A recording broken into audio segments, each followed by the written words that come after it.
Today's episode is about, some may know him as Clarence King, some may know him as James Todd. It depends if you were his black friends or his white friends. This is a wild, wild, wild tale, my friends. Yes. Of, as Chrissy said, a kid who said, you know what? I'm in the last quarter of my life. Yeah. I always loved black and Native American women. Yeah. I fell in love with a black woman. I'm going to lie to her, create a false identity, tell her I'm a black kid, and I'm going to bang her out, make 5 kids, one of which died, and I'm going to live a double life as a white man in Manhattan and a black kid in Queens. Because if the thing is, here's the thing, because Clarence King, he died, over 100 years ago. But if I would have known him, he would have died anyway, because make no mistake, if you're Clarence King, James Todd, and you walk past me, I was going to take a bite out of you, because one thing I can't resist, black and white cookies. And this kid was a black and white cookie. So, well, he was white. He's white. He's got blonde hair and blue eyes. So this is the story. Clarence, he's a geologist. He would explore. He would go out. He's a fucking nerd. At the time, he was a nerd. At the time, though, he was pretty internationally famous for some things that he'd done. He was exploring Sierra Nevada mountains. At some point, he exposed, there was supposed to be some diamond rush, and he exposed that there was no diamonds there. He became an international celebrity. He was well known. He was friends with, very prominent people, one of which was the grandson of John Adams, President John Henry Adams. Henry Adams was a good friend of it, and some kid, Hay, who was also another big deal. James Hay, who I think was the Secretary of State or something. So the kid lived in a very prominent hotel. Yeah. In Manhattan. He just lived there, and he was single, and then he would cross the bridge and put on a Pullman's outfit or Cross whatever. the Brooklyn Bridge, yeah. And he married Ada Copeland, and they had 4 kids, and he lived a double life as a black guy. With her. So funny. And she didn't know. So funny. And he would explain his absences from there because he would say, I was on the railroad.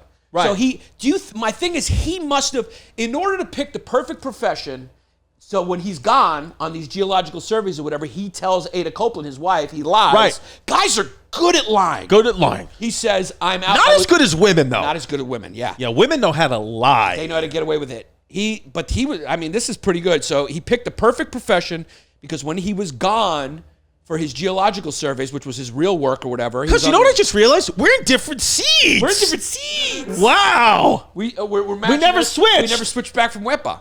And I'm using your microphone and I got COVID now. It's what it is. So he would go on these and tell her he was on the railroad, which is the perfect cover. So that's why she never suspected. He was like, oh, I'm on the railroad. I'm traveling here. I'm traveling there, traveling there. But he wasn't. It was all a fiction, a lie. The guy lied to her. Now, if you're her on the deathbed, when you say, hey, by the way, babe, I'm a white woman, and she goes, that explains that your piece is what it is. It's what it is. You got a little baby piece. Wei Zhongzhang. Yeah, she was like, I was expecting a nice black hog, and instead I got this fucking wart-filled little white dick. Do you think she goes, oh my God, that makes sense? No, but you know what I think? Because your hair and your face, you look like a white guy, now it all makes sense. Yeah, now it all makes sense. Yeah. I think that truly, because the kid was actually making sticks. He was making real money being a geologist, heading the geological survey, and the kid was making real money. They moved from Vinegar Hill, Brooklyn, which was a predominantly black area of Brooklyn where they were living, but there was a lot of crime there, and it was not a good neighborhood at that time. Then they moved to Bed-Stuy, which Bedford-Stuyvesant was a very top-notch brownstone neighborhood. They moved him there, and then they moved to Flushing, Queens. So because he kept making so much money. So a part of me thinks his wife, who was black, knew that he was lying about something. Most likely his race, or had another affair, or was having an affair. But because they were making so much money, and she was able to get her and her children out of bad neighborhoods and into better neighborhoods, she just turned a blind eye to it. Or maybe she just didn't ask questions. Yeah, she which was is like, hey, you're making money. It's what it is. I'm not going to ask any questions. But yeah, the house in Queens was a nice house. And then they had 4 or 5 kids. Then on the deathbed, he said, I'm white and I'm leaving all this money to you. Go get it. It's in the care of this friend. You'll get it. And then for the next 30 years, she fought for that money. Right. And she never got it. And she had some very prominent people represent her to try to get that money that he was trying to leave to and her. they wouldn't give her the money. Family, yeah. They wouldn't give her the money, because unfortunately he made a deathbed confession, and they weren't going to accept the word of a black woman at that time. And it's just sad part of history, because he wanted to give it to his wife Ada King, but his wife who was black. But you know what? And then so these stories happen where people just want to change their race for either love. They want the victim mentality. They just are. They're so insecure with their own life circumstances that they make something up. He said. So his quote was. Can you read this, baby? Mr. King said, Clarence King said he hopes, as he put it, quote, no more Irish or Germans, Negroes, and English, but only Americans, belonging to one defined American race. That's what he hoped for. Said that in 1901. He said that in 1901. So that's what he hoped for. So he left it. So there was a 30-year battle. This is also significant. So after he died, he tried to leave this to his, quote unquote, at the time they would call it Negro family. Right. And his boy, John Hay. Now that's a boy. That's a friend. That's a friend. Yeah. That's how you know a true friend, when like the guy's not even here to see the good deed that his friend is doing. Right. I feel like this is something you would do for me because you're a good friend. You want to hear a nice little quote that I think you'll like? The sign of a good society is when old men plant trees, they know the shade they'll never sit under. Yeah. Why'd your jaw pop out of that, Beavis? Just because I just wanted to fucking hit you with a quote. But you hit it and then your jaw popped out. I hit the jaw. I don't know, because make no mistake, I ordered 3 chains and one of them just arrived at my house. Because we're getting ready for Chain Out Guy Chrissy. Chain Out Guy, that's a good quote. But it's a good quote, and it's what John Hay is doing. Yeah, so John Hay was actually a statesman. He was a private secretary and assistant to Abraham Lincoln. I mean, this kid had Abraham Lincoln's ear. So what John Hay did, and then his daughter or son continued to do. You don't want to assume gender, yeah. After he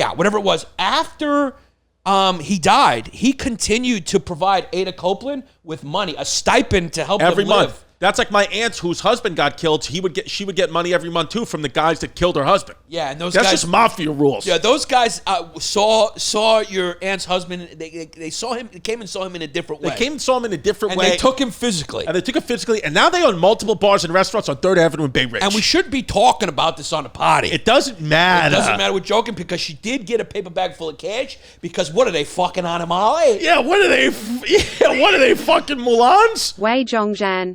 Get away from just making notes. Yeah, I mean, I said Mulan. You said Disney movie. Wei Zhongzhan.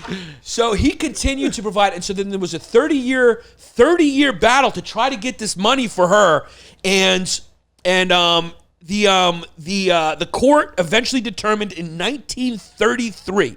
So 30 years after his death, the court decided that it was his daughter Helen. It was John Hay's daughter. It was his daughter that continued to give Ada Copeland a stipend on behalf of his friend after he died. So Ada Copeland continued to get this money, and it eventually stopped.